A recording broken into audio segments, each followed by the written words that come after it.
नमस्कार दोस्तों, एक बार मैं फिर से स्वागत करता हूं आप सभी लोगों का आपका अपने YouTube चैनल गुरुवर जी के में। जी हाँ दोस्तों, तो आज मैं फिर से लेकर आ गया हूं आप लोगों के लिए लेकर एक शानदार वैकेंसी की जानकारी, जो कि UPRV UNL JEE civil and pharmacist की वैकेंसी आई हुई हैं। जी हाँ दोस्तों, जैसा कि आप लोग को पता है कि ये उत्तर प्रदेश का एक विद्युत निगम का एक संस्था है, यानी कि उत्तर प्रदेश राज्य विद्युत उत्पादन निगम लिमिटेड की तरफ से जेई यानी कि जूनियर इंजीनियर सिविल और फार्मासिस्ट की वैकेंसियाँ निकाली गई हैं। तो आज हम इसके बारे में बात करेंगे। सबसे पहली बात तो ये है, अभी वैकेंसी आई नहीं है।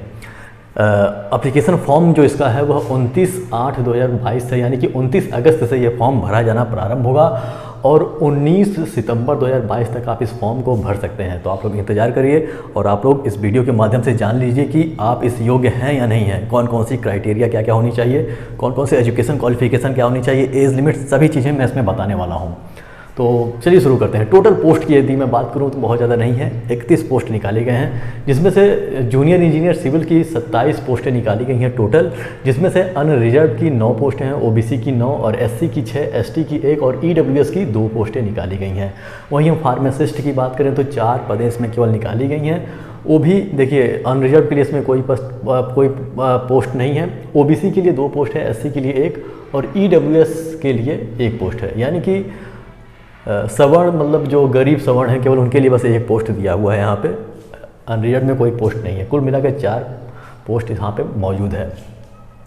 एप्लीकेशन फॉर्म के बारे में बता दिया कि 29 अगस्त से इस फॉर्म को भरा जाएगा। एज लिमिट की मैं बात कर दूं तो एज लिमिट का कोई टेंशन नहीं है। उत्तर प्रदेश में लगभग जितनी भर्तियाँ आती हैं सब ऐसी होती हैं। 18 से 40 साल तक आपकी एज होनी चाहिए, इससे अधिक या फिर इससे कम नहीं होना चाहिए। एज की गणना जो है वह 1/7/2022 यानी कि 1 जुलाई 2022 से की जाएगी। यानी कि आपकी एज जो है वो 1 जुलाई 2022 को 18 से कम नहीं होनी चाहिए और 40 से अधिक नहीं होनी चाहिए। 40 से अधिक हो सकता है यदि आप SC ST और OBC कैंडिडेट हैं और आपके पास आपका जाति प्रमाण पत्र मौजूद है, तो आप 5 वर्ष की छूट प्राप्त कर सकते हैं। यानी कि 18 से 45 साल तक यदि आपकी एज है तो आप इसके फॉर्म को भर सकते हैं। एजुकेशन क्वालिफिकेशन की बात करें तो इसमें देखिए 2 तरह की यानी कि 2 पोस्टें हैं। तो इसमें तो सबसे पहले जेई यानी कि जूनियर इंजीनियर सिविल की मैं बात करूं तो इसमें डिप्लोमा इन सिविल इंजीनियरिंग चाहिए आप लोग का, सिंपल। और फार्मासिस्ट की बात करूं तो इसमें भी डिप्लोमा इन फार्मासिस्ट चाहिए। और साथ में ही जो उत्तर प्रदेश का जो फार्मेसी एक विभाग है, जो एक तरह से कहा जा सकता है कि जो उनको सर्टिफिकेट प्राप्त कराता है, यानी कि ऐसे अभ्यर्थी जो डिप्लोमा इन फार्मासिस्ट करके निकलते हैं तो फिर उन्हें आवेदन करना होता है। और उत्तर प्रदेश राज्य का जो फार्मेसी एक विभाग है वो उन्हें सर्टिफिकेट प्राप्त कराता है, तो वो सर्टिफिकेट उनके पास होना चाहिए डिप्लोमा इन फार्मासिस्ट के बाद।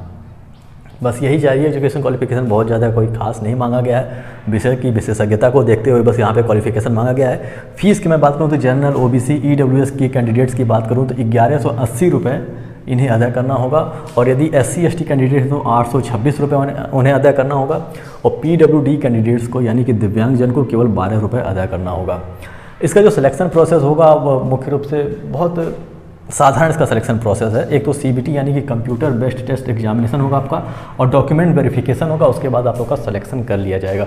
चलिए आइए देखते हैं कि कंप्यूटर CBT का जो एग्ज़ाम होगा वो कैसे होगा। इसमें सबसे पहले हम JEE यानी कि जूनियर इंजीनियर डिप्लोमा के बारे में बात करें तो यहाँ पे जैसे कि आपके स्क्रीन पे प्रदर्शित किया जा रहा है कि कंप्यूटर आधारित परीक्षा CBT की अवधि 3 घंटे की होगी। कंप्यूटर आधारित परीक्षा CBT में अनुसूचित जाति अनुसूचित जनजाति के अभ्यर्थियों को न्यूनतम 28% एवं अन्य श्रेणी के अभ्यर्थियों को न्यूनतम 33% अंक प्राप्त करना अनिवार्य होगा। यदि इससे कम पाएंगे तो आपकी अभ्यर्थन समाप्त कर दिया जाएगा।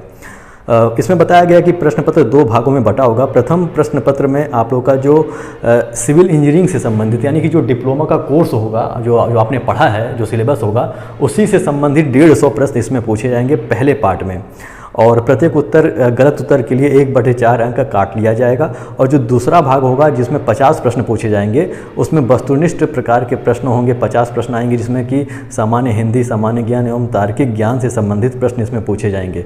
और प्रत्येक प्रश्न 1 अंक का होगा तथा प्रत्येक गलत उत्तर के लिए 1/4 अंक काट लिया जाएगा। यानी कि कुल मिला के बोला जाए तो 200 क्वेश्चन आएंगे, जिसमें से 150 क्वेश्चन विषय की विशेषज्ञता को धारण किए होगा और 50 क्वेश्चन जो होगा उसमें हिंदी, सामान्य ज्ञान और तार्किक संबंधित प्रश्न आएंगे। चयन प्रक्रिया यही है कि सबसे पहले CBT के आधार पर आप लोग का एग्ज़ाम होगा, फिर आप लोग का कट ऑफ निकाला जाएगा, फिर कट ऑफ निकालने के बाद फिर आप लोग का डॉक्यूमेंट वेरिफिकेशन हो जाएगा, और डॉक्यूमेंट वेरिफिकेशन के बाद फिर आप लोग का सिलेक्शन हो जाएगा। फिर वहीं बात करूँ हम फार्मासिस्ट की, तो फार्मासिस्ट का भी यही प्रारूप है।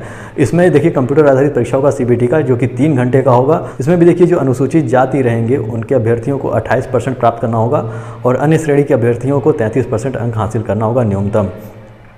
और प्रथम भाग में 150 प्रश्न आएगा, जिसमें से जो 150 क्वेश्चन आएंगे वो डिप्लोमा इन फार्मेसी के उसका जो सिलेबस होता है उसके आधार पे 150 प्रश्न पूछे जाएंगे। और 50 प्रश्न इसमें मुख्य रूप से आप लोगों के ऐसे होंगे जो सामान्य हिंदी, सामान्य ज्ञान तथा तार्किक यानी कि रीजनिंग से संबंधित होंगे। 1-1 नंबर का सब प्रश्न होगा और 1/4 इसमें भी माइनस मार्किंग होगा आप लोग का। और उसके बाद आप लोग का डॉक्यूमेंट वेरिफिकेशन करा लिया जाएगा। दोस्तों तो ये जानकारी थी इसके सिविल JEE यानी कि जूनियर इंजीनियर सिविल के बारे में और फार्मासिस्ट के बारे में। 29 तारीख को इसका फॉर्म निकलेगा, तो फिर मैं आपको सारी चीज़ें क्लियर कर दूंगा एक बार। तो आशा करता हूँ कि यह जानकारी आप लोगों को पसंद आई होगी। यदि जानकारी पसंद आई और वीडियो अच्छा लगा तो इसे लाइक कर दीजिए, और हमारे चैनल को आप लोग सब्सक्राइब पता नहीं क्यों नहीं करते हैं, तो सब्सक्राइब करने का मन करे तो कर दीजिए, नहीं तो छोड़ दीजिए। ऐसे भी इतने सालों से चल रहा है, बिना सब्सक्राइबर के आगे भी चलेगा, क्या मतलब है। मैं तो अपना कर्तव्य करता रहूँगा। तो हमारे साथ बने रहने के लिए बहुत बहुत धन्यवाद। मिलते हैं अपने अगले वीडियो में।